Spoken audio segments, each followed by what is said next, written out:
구약 성경에 나오는 모세는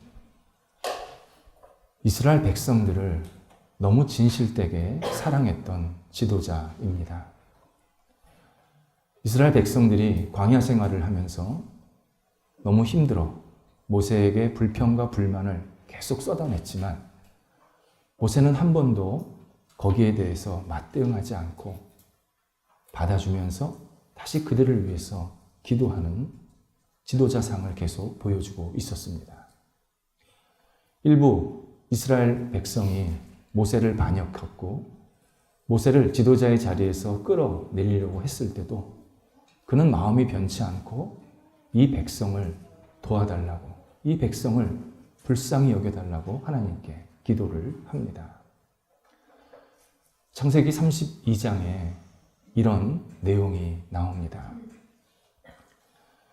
어느 날 하나님께서 모세에게 이스라엘 백성들에게 내가 전해줄 계명이 있는데 너는 이 계명을 받으러 시내산으로 올라오라 말씀하십니다. 생각보다 모세의 시내산 체류 기간이 길어졌습니다. 이때 땅 아래에서 이스라엘 백성들의 행태가 몹시 문란해지기 시작합니다. 지도자가 없어졌다. 모세가 우리를 버리고 도망갔다. 그러면서 한편으로 불안해하기 시작합니다. 모세의 마음은 늘 하나였습니다. 이스라엘 백성들이 하나님께 순종하고 하나님의 약속하신 젖과 꿀이 흐르는 그 땅에 잘 들어가서 하나님이 주시는 복과 구원을 마음껏 누리는 백성이 되기를 정말 진심으로 바라보면서 그렇게 백성들을 이끌었지만 막상 백성들은 모세가 잠깐 자리를 비우니까 우리를 버리고 도망갔다. 그러면서 자기들 스스로 지도자를 세우기 시작합니다. 다름 아닌 송아지였습니다. 금으로 송아지를 만들어서 거기에 숭배를 합니다. 그리고는 이 금송아지가 우리를 이끄는 하나님이다. 우리가 이 금송아지를 붙잡고 살면 이 광야 생활을 잘 이겨낼 수 있다. 지도자다. 이렇게 금송아지를 받아들이기 시작합니다.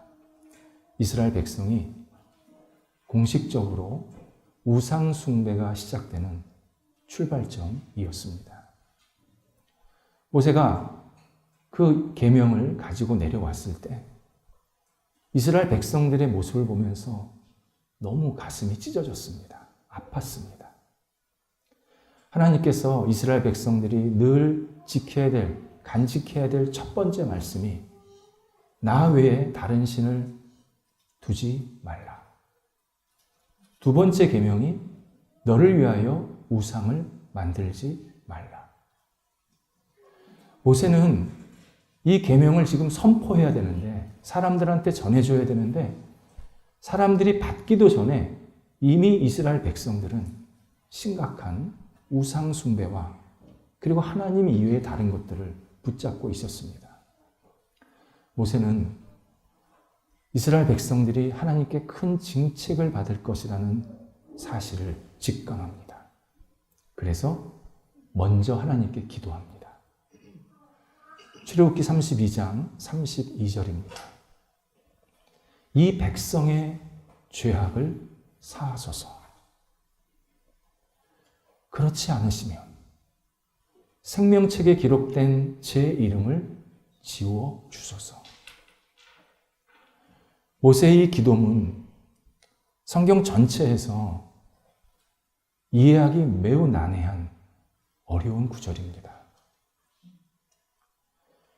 일반적인 이스라엘 언어 문법, 어순, 단어 쓰임새, 정상적인 단어 형태 다 깼습니다. 그러니까 일반적인 이스라엘 언어 상식 가지고 이 문장을 이해하려고 그러면 이해가 안 됩니다. 이런 내용입니다. 백성, 그러니까 저기요. 죄 지워. 끝말을 못 잇습니다. 지워, 뭘 하라는 건지. 그 다음에 또 이렇게 이어집니다. 기록, 쓰인, 지워, 이름. 8단어입니다. 전혀 연결이 안 됩니다. 그나마 단어도 중간에 막 삭제되어 있습니다. 모세는 지금 너무 감정이 북받쳐 있습니다. 말을 못 잇고 있는 겁니다. 백성을 사랑하는 마음은 너무 진심이고 하나님께 궁유를 구하는 마음은 너무 간절하고 동시에 이 백성이 죄 때문에 심판, 징벌을 받을 것이라는 것은 너무 확실하고 이 모든 상황들이 막 이 안에서 모세의 영혼, 마음속에서 혼재되어 있습니다. 말을 못 잇는 겁니다. 자기가 뭘 기도를 하는데 진심 어린 기도는 맞는데 내용이 앞뒤가 안 맞습니다. 그런데 하나님께서 모세의 기도를 들으십니다. 응답하십니다. 백성들을 긍휼히 여기십니다. 물론 책임질 사람은 책임지게 만드셨습니다. 앞장선 사람, 거기에 주도한 사람, 책임지게 만드셨습니다. 그러나 일반 백성들은 긍휼히 여기셔서 사랑해 주셨고 죄를 용서해 주시고 다시 하나님의 백성으로서 살아갈 수 있도록 길을 이끌어 주십니다. 기도는 미사 여구가 아닙니다. 기도는 누구 따라하는 거 아닙니다. 내 진심, 내 마음 간절함, 이걸 그냥 떠듬떠듬 고백해도 괜찮습니다. 하나님 다 들으십니다. 내가 완전한 문장 만들어서 좋은 말 써서 기도하려고 한다. 그게 때로는 내 넋두리가 될 때가 있습니다. 그런데 기도는 문장이 연결되지 않아도 내 진심 어린 마음을 하나님께 드리면 하나님께서 들으시고 응답해 주십니다. 하나님, 이 백성을 불쌍히 여기소서. 이 백성의 죄악을 용서하소서.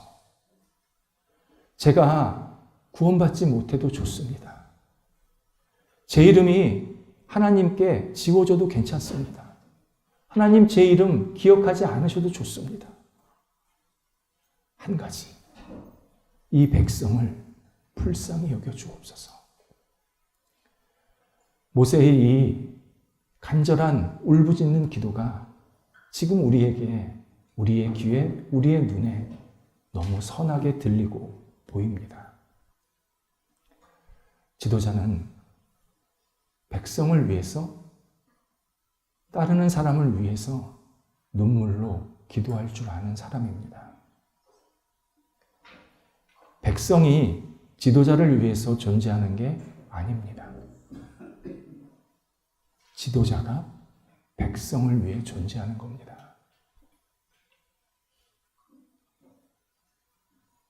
우리 이런 지도자를 위해서 기도해야 합니다. 우리에게 이런 지도자의 복이 있게 하소서. 나를 위해서, 우리 백성을 위해서 눈물로 기도할 줄 아는 지도자가 있게 하소서. 그리스도인이 반드시 기도해야 할 제목입니다. 뿐만 아니라 내가 그런 지도자가 되어야 합니다. 내가 예수님을 믿으면 나에게 여러 가지 정체성과 특권을 주시는데요. 그 중에 하나가 지도자가 되게 하십니다. 예수님을 믿지 않을 때는 내가 지도자의 역할을 할 수 없습니다. 해도 별 의미가 없습니다. 그런데 예수 그리스도를 믿으면 하나님은 그 사람에게 지도자의 역할을 하게 만드십니다. 젊던지 어리던지 나이가 많던지 관계없습니다. 예수를 믿는 순간부터 지도자의 역할을 하게 만드십니다. 지도자의 정의가 뭡니까? 영향을 주는 사람입니다. 내가 예수님을 믿으면 주변 사람들에게 영향을 끼치기 시작합니다. 내가 예수를 믿었는데 주변 사람들에게 영향을 주지 못한다. 지금 그분은 예수를 제대로 안 믿고 있는 겁니다. 내가 예수님을 진심으로 믿게 되면 그 사람이 애든 청년이든 어른이든 주변 친구들이나 사람들에게 반드시 영향을 미치게 만드십니다. 내 모임에서, 내 큰 모임 만남에서, 또 직장에서, 특히 가정에서 우리는 지도자의 역할을 할 수밖에 없습니다. 하나님이 그런 기회를 주십니다. 그때 내가 신실한 지도자의 역할을 잘 감당해야 합니다. 내가 나이가 어리니까, 나는 가정에서 자녀니까 아닙니다. 자녀가 부모에게도 굉장한 영향을 줄 수 있습니다. 반대로 나는 나이가 먹으니까 그냥 나는 할 말 없어. 아닙니다. 연세가 드셔도 가정에서 또 주변 사람들에게 영향을 미칠 수 있습니다. 우리는 다 지도자의 정체성을 갖고 이 땅을 마지막까지 살아야 합니다. 그런데 오늘 본문에는 매우 악하고 불의한 지도자 상이 한 사람 나옵니다.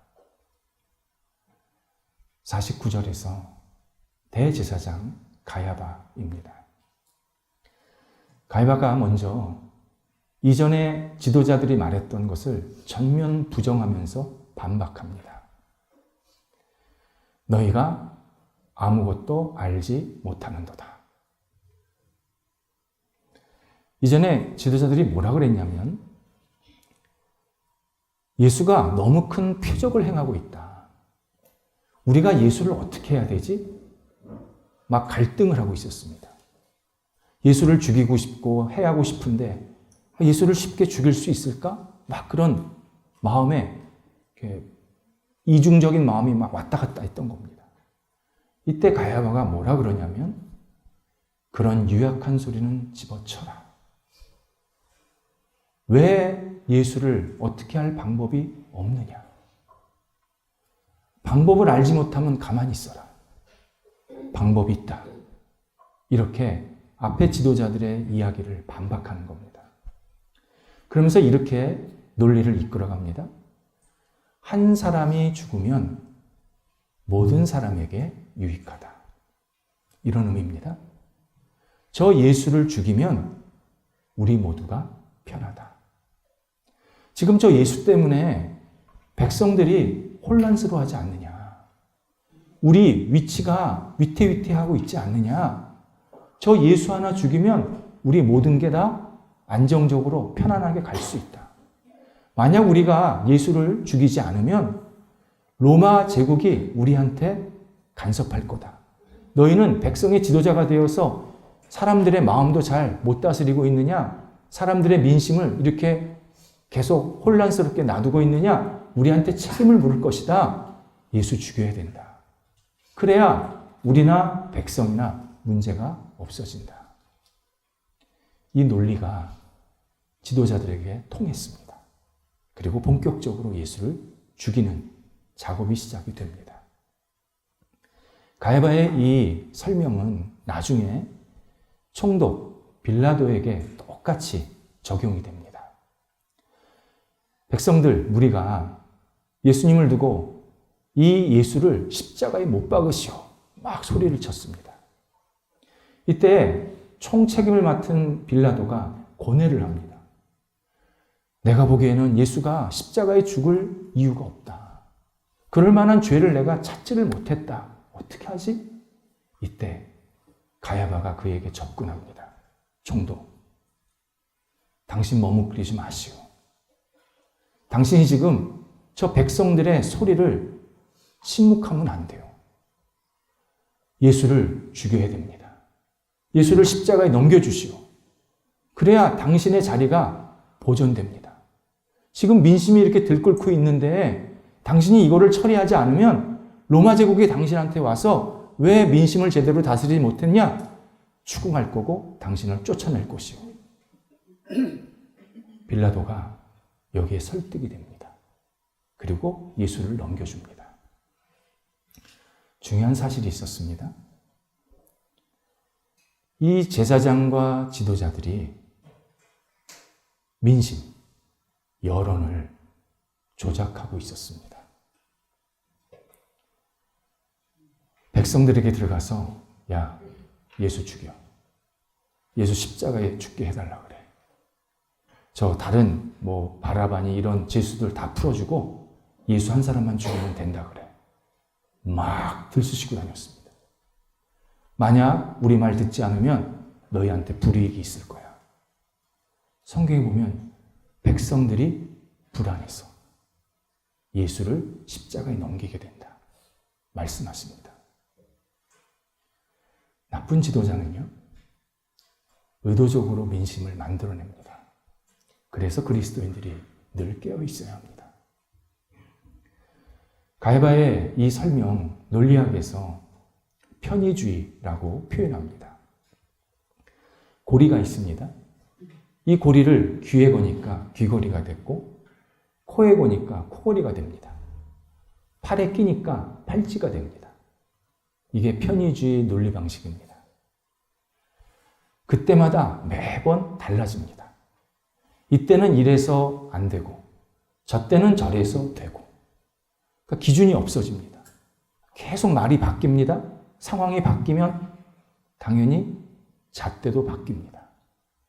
이 논리가 가진 함정이 다 망가뜨린다는 겁니다. 그때는 그냥 살짝 넘어갑니다. 별 문제 없이. 근데 시간이 지나면 그 사람도 망가지고 그 모임도 망가지고 그 사회도 망가뜨립니다. 이유는 이 편의주의의 근거가 뭐냐면 탐욕이기 때문이다. 탐욕. 자기 중심의 탐욕. 나에게 유익이 되면 옳은 겁니다. 나에게 불리하면 틀린 겁니다. 그렇게 잣대를 계속 대다 보면 나중에 전혀 옳고 그른 게 없어지고 다 모든 것이 뭉그러집니다. 완전히 무너집니다. 역사 속에서 이런 일이 있었습니다. 예수님이 그렇게 핍박을 받으십니다. 고난을 당하십니다. 그러면서 예수님께서 어느 날 예루살렘 성에 다가가셔서 예루살렘 성 벽을, 돌을 만지시면서 우십니다. 이 돌이 하나도 남기지 않고 다 무너지게 될 것이다. 예루살렘과 이스라엘 나라가 망한다라는 뜻입니다. 예수님께서 이스라엘 사람들의 이 나라 그리고 소중하게 여겼던 예루살렘이 망하게 된다는 이유로 지도자들의 탐욕과 교만, 백성들의 무지와 어리석음을 지적하고 계십니다. 내가 너희를 암탉이 새끼를 품듯이 품으려고 하는데, 내가 너희를 지금 구원하러 여기를 왔는데 너희는 무지하게 나를 향해서 비난하고 있다. 지도자들은 나를 죽이려고 하고 있다. 너희들의 이 교만과 무지가 결국 예루살렘과 이스라엘을 망하게 할 것이다. 예견하시는 내용이었습니다. 실제로 주 70년 예수님께서 세상을 떠나시고 35년 후에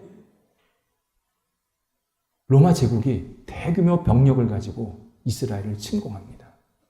사실 이스라엘 침공할 수 있는 기회 굉장히 많았습니다. 그런데 명분이 없었거든요. 명분이 생겼습니다. 이스라엘 내에 반 로마 세력들이 있다는 겁니다. 근데 이게 명분이 안 되는 게요. 반 로마 세력은 오래전부터 있었습니다. 그리고 아주 극소수였습니다. 근데 로마가 왜 이때 70년에 예루살렘을, 이스라엘을 무너뜨렸느냐? 본인들의 욕심이 있었거든요. 이스라엘 땅이 아시아 쪽으로 연결되지 않습니까? 지중해를 넘어서 요 아시아를 중심으로, 요 이스라엘을 중심으로 아시아에게 영토 확정하려고. 어떻게 하면 요 이스라엘을 먹어야 되는데, 먹을 구실을 계속 찾았는데 보니까 요게 있는 겁니다. 반 로마 세력이 있다. 전형적인 로마 제국이 편의주의 논리로 이스라엘을 무너뜨린 겁니다. 역사를 보면 큰 편의주의가 작은 편의주의를 집어삼킨 겁니다. 그렇게 모든 사람들을 혼란스럽게 만들었습니다. 우리는 예수 그리스도에 대해서 조금 더 진지하게 생각하면서 믿을 필요가 있습니다. 우리 시대 신앙인도 그렇고 비신앙인도 그렇고 예수님에 대해서 어떻게 생각하는지 들여다보면 각양각색의 모습이 있는 것을 확인하게 됩니다.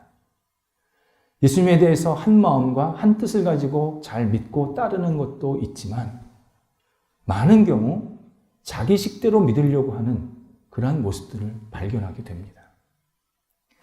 먼저 예수님과 나와는 상관이 없다, 내지는 거리감을 두려고 하는 신앙인들 또는 비신앙인들이 있습니다. 예수님이 유일한 구원자십니다, 이렇게 이야기를 하면 누가 예수를 구원자로 임명했나요? 제가 교회는 다니겠지만 예수님 너무 깊게 믿지 않으렵니다. 저는 예수님이 나의 유일한 구원자라고 생각하지 않습니다. 내가 왜 예수를 믿어야 되죠? 예수님이 하신 말씀과 행동, 그건 나중에 후대 사람들이 다 의미 부여한 거 아닙니까? 저는 예수에 대해서 유일한 진리라고 생각하지 않습니다. 그냥 적당히 선 그으면서 때 되면은 교회 나가고, 그리고 내 볼 일 있으면 그냥 내 볼 일 보고, 저는 그런 신앙생활을 하겠습니다. 그러면서 두 가지를 믿고 있는 것을 보게 됩니다. 하나는 자기 자신을 믿습니다. 나를 믿어야지. 내가 누구를 믿어? 내가 믿는 대로, 내가 판단하는 대로, 내가 생각하는 대로 행동하면 돼. 그러니까 내가 믿고 가는 게 맞는 거야. 자기 자신을 계속 믿고 삽니다. 보면은 예수를 믿는 게 아니라 자기 자신을 믿는 겁니다. 또 하나가 돈을 믿고 삽니다. 돈은 속이지 않아. 돈은 배신하지 않아. 돈은 나한테 상처 주지 않아. 내가 돈만 가지고 있으면 내 마지막까지 일생이 안정되게 마무리할 수 있어. 그거 아십니까? 이 두 가지를 예수님께서 제일 문제적 인간이라고 표현하셨습니다. 예수님께서 내가 내 머리카락 한 치라도 스스로 자라게 할 수 있느냐? 내 키를 한 자라도 자라게 할 수 있느냐? 물으셨습니다. 내가 내 인생 문제 못 해결한다는 겁니다. 너 믿으면 안 된다는 겁니다. 너 안개라는 겁니다. 너 사라진다는 겁니다. 네가 할 수 있는 거 아무것도 없다는 겁니다. 할 수 있다고 큰 소리만 치는 거지 실제로 네가 할 수 있는 게 아무것도 없단다. 예수님께서 강력하게 우리에게 경고하셨습니다. 돈 문제도 그렇습니다. 하나님을 대체하는 유사품, 가짜 상품 대표가 돈이었습니다. 그래서 예수님께서 계속 경고하십니다. 재물과 하나님을 겸해서 섬길 수 없다. 하나님을 섬겨야지 재물을 섬기기 시작하면 재물이 하나님 자리를 치고 들어간다. 재물이 네 영혼의 주인 된다. 내 삶을 망가뜨린다. 돈을 믿어서는 안 된다. 분명하게 우리에게 말씀하십니다. 우리는 다시 예수 그리스도에 대해서 분명한 신앙 고백과 우선권을 가져야 합니다. 이거 놓치면요, 내가 신앙생활 아무리 오래 해도 신앙생활이 잘하지가 않습니다. 성숙이 안 됩니다. 그러니까 예수는 믿는 것 같은데 그냥 왔다 갔다 그걸로 끝나는 겁니다. 두 번째는 예수를 믿는 것에 대해서 굉장히 적대시하고 화를 내는 사람들이 있습니다. 오늘 본문의 지도자 같은 사람들입니다. 여러분, 지도자가 하나님을 모르는 사람이 아니었습니다. 지금 이 당시 지도자들 다 하나님 알았습니다. 그런데 하나님을 깊게 믿으려고 그러면 브레이크를 거는 사람들이 있습니다. 예수 그리스도를 진심으로 믿고 따르려고 그러면 야, 꼭 그렇게 예수 믿어야 돼? 적당히 해, 적당히. 은근히 핍박하고, 은근히 방해하고, 은근히 예수를 거리를 두게 하려고 하는 사람들이 있습니다. 그러면서 자기도 그런 신앙을 갖습니다. 이런 사람들이 나중에 신앙생활을 핍박하는 주동자가 됩니다. 그래서 종종 말씀드리지만 반기독교적인 생각을 가진 사람들의 공통점은 다 신앙인이었습니다. 그래서 그렇게 비판적입니다. 용어도 압니다. 신앙의 형태도 압니다. 그래서 아주 구석구석 비판을 합니다. 그런 현실이 우리 역사 속에서 너무 많이 진행이 되어 있었습니다. 그리스도인을 처음에 핍박했던 사람들, 하나님을 믿었던 사람들입니다. 유대인들이었고 또 하나님을 나름대로 믿었다고 하는 비유대인들이 그렇게 핍박을 한 겁니다. 오히려 잡신 숭배한 사람들은 예수 믿는 사람 핍박하지 않았습니다. 하나님을 믿는다고 하는, 올바르게 믿는다고 하는 사람이 예수를 핍박했습니다. 칼로 찌르고요.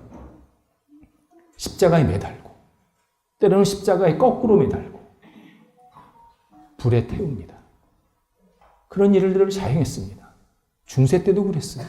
중세 때 마녀사냥이라고 들어보지 않았습니까? 마녀사냥 누가 했습니까? 지도자들이 했습니다. 종교 지도자들이. 근세 현대에 와서는 공산주의자들이 그렇게 기독교인을 핍박합니다. 다 어릴 때 부모가 목사 아니면 교회에서 자랐던 사람들입니다. 막스, 부모가 목사 아닙니까? 그런데 기독교 신앙을 놓고 인민의 아편이다, 비판을 합니다. 레닌, 너무나도 기독교 신앙, 가정에서 자란 사람입니다. 너무 잘 알아요. 그런데 기독교인은 악마다. 기독교인을 공식적으로 죽여도 벌하지를 않았습니다. 지금도 얼마나 많은 일들이 이렇게 진행되는지 모릅니다. 보이지 않게 보이게.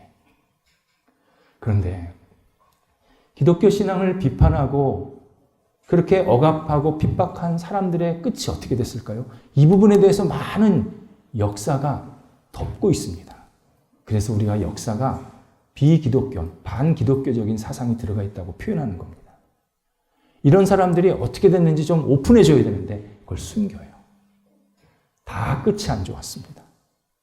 99%입니다. 기독교 핍박했던 사람들이 거의 엉망이었습니다. 대표적으로 네로 황제가 그렇습니다. 네로 황제, 로마 제국 때 기독교인을 핍박했던 대표 주자입니다. 그런데 일반적인 역사 평가에서 그를 뭐라고 평가하냐면 로마 제국의 미치광이, 거대 제국이 낳은 정치적 이단화. 이게 일반 평가입니다. 그리고 어떤 역사가들은요, 로마 제국이 이렇게 하향선을 긋는 몇 가지 일이 있었는데, 그 시기가 있었는데, 그 결정적인 로마 제국이 천년 제국이 망하게 되는 결정적인 역할을 누가 했냐? 네로가 있다는 겁니다. 지도자가 미치니까 나라를 완전히 엉망으로 만들었다는 겁니다. 얼마나 많은 현실이 이런 것들을 우리에게 경고하고 있는지 모릅니다. 그런데 그런 어려운 가운데서 예수를 진지하게 믿으려고 했던 사람은 어떻게 됐을까요? 처음에 예수님을 믿었던 사람은 일부 유대인이었습니다. 그런데 이스라엘이 망했죠. 이 유대인이 퍼져나갑니다. 비유대인, 야만인, 정말 상상할 수 없는 사람들이 예수를 믿게 됩니다. 그리고 온 세계에 퍼졌습니다. 지금 세계는 기독교인이 없는 곳이 없습니다. 핍박받은 사람은 어떻게 됐을까요? 핍박한 사람은 비참한데 핍박받은 사람은 지금 존경받고 있습니다. 우리 기독교 신앙에서만 존경하는 게 아니라 일반 사람들도, 아는 사람들은 저런 영성, 저런 신앙, 어떤 저런 인격, 저런 삶을 나도 살고 싶다. 본을 삼고 있습니다. 우리 성경에 나오는 베드로, 야고보, 요한, 바울, 디모데, 스데반, 이런 사람들도요, 당시 사람들에게 굉장히 존경받았던 사람들이고, 기독교 역사 안으로 들어오면 이그나티우스, 폴리카, 유세비우스, 아구스티누스, 제가 얘기하는 것보다 일반 역사가들, 철학가들은요, 이 사람들 보면 훌륭한 사람이라고 다 칭찬합니다. 야, 어떻게 이런 이야기를 할 수 있을까? 어떻게 이런 삶을 살 수 있었을까? 다 존경합니다. 사표로 삼고 있습니다. 핍박받고 고난받고 십자가에 죽었던 사람들은 다 칭찬과 존경을 받고 있습니다. 우리도 그런 사람들을 따르고 있습니다. 그런 사람들의 생각을 계속 이어받고 있습니다. 저는 그 사람을 모르는데요. 몰라도 돼요. 제가 얘기하고 있거든요. 제가 얘기하는 많은 사람들의 생각이, 이분들의 생각이 들어가 있습니다. 너무나 정말 닮고 싶은 마음이 있습니다. 교회는 어떻게 됐을까요? 교회 처음에 모일 때 굉장히 핍박을 받았습니다. 로마 제국의 또 유대인들 사이에서. 그래서 교회가 처음에 크지를 못한 겁니다. 지하로 들어갔고 가정에서만 모였습니다. 그래서 쉬쉬하면서 모인 겁니다. 누가 모이는지도 몰랐습니다. 근데 이때 교회가 두 가지 아주 중요한 일을 합니다. 모일 때마다 영과 진리로 예배를 드립니다. 또 하나, 진실한 사랑의 교제가 있었습니다. 그걸 성경 표현으로 경건한 사랑의 교제가 있었습니다. 이 두 가지. 모일 때마다 진실한 예배, 진실한 사랑의 교제, 이 두 개를 놓치지 않았습니다. 이게 교회의 핵심입니다. 교회는 클 수 있습니다. 작을 수 있습니다.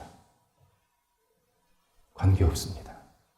교회는 이 두 가지, 진실한 예배, 영과 진리로 드리는 예배와 서로 간에 얼굴을 맞대고 신실한 경건한 사랑의 교제를 나눌 때 그게 진짜 교회고 살아있는 교회입니다.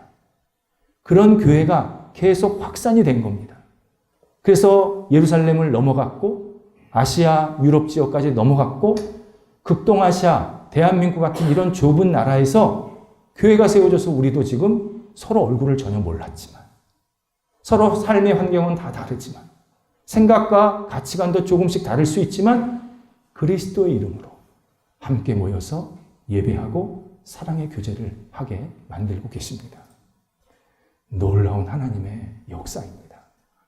그래서 세 번째가 빨리 예수님을 진심으로 받아들이고 따라야 합니다. 예수님이 나랑 상관없어요. 그건 내 생각입니다. 우리 다 예수님 앞에 서야 합니다. 서야 합니다. 그리고 선악간에 다 판단받습니다. 그렇다면 내가 예수를 빨리 진실하게 믿고 따르면 따를수록 그 사람이 복이 있는 겁니다. 한번 생각해 보시기 바랍니다. 내가 이 땅에서 예수를 믿고 살면 삶의 의미, 보람, 목적, 인격적인 성수, 영적인 기쁨 이런 걸 계속 갖게 하시고 이 땅을 떠날 때 영원한 하나님 나라에서 그 밝고 화려한 천국에서 하나님과 함께 살게 하시는 것. 아니 세상에 이런 좋은 수지 맞는 일이 어디 있습니까? 이렇게 큰 복이 어디 있습니까? 빨리 예수를 믿고 빨리 예수님을 잘 진심으로 따르면 따를수록 우리의 삶이 최고 복되고 은혜로운 삶으로 계속 이끌어 가십니다. 예수 그리스도 오늘도 우리에게 다가오십니다. 못된 지도자들처럼 멀리하면 안 됩니다. 우리가 예수를 믿게 하셨고 그리고 우리가 주변 사람들을 예수를 믿게 하는 선한 중재자, 신실한 청지기의 역할을 해야 합니다. 내가 예수를 믿게 되었다? 그러면 내 주변에도 선한 영향력으로 예수 그리스도를 믿게 하는 사람들이 있어야 된다. 그렇게 내가 중개자의 역할을 신실하게 감당할 때 하나님께서 우리의 삶을 더 복되고 은혜롭게 날마다 채워주십니다. 기도하겠습니다. 하나님, 예수 그리스도를 믿고 의지할 수 있도록 이 시간 저희를 불러주셔서 감사합니다. 다시 주님을 바라보며 저희의 영혼이 새롭게 되기를 간절히 원합니다. 예수님만 붙잡고 예수님만 의지하며 예수께서 허락하시는 놀라운 진리와 생명과 은혜를 부여받고 이 땅을 살아갈 수 있도록 인도하여 주시옵소서. 예수님을 쫓아가는 일에 미적미적되지 않게 하시고 예수님만 의지하며 예수님께 모든 것을 내어 맡기며 주님과 동행하며 이 땅을 살아가는 믿음의 사람들, 거룩한 신실한 중재자의 삶을 살 수 있도록 저희들을 붙잡아 주시옵소서. 예수님의 이름으로 기도드립니다. 아멘.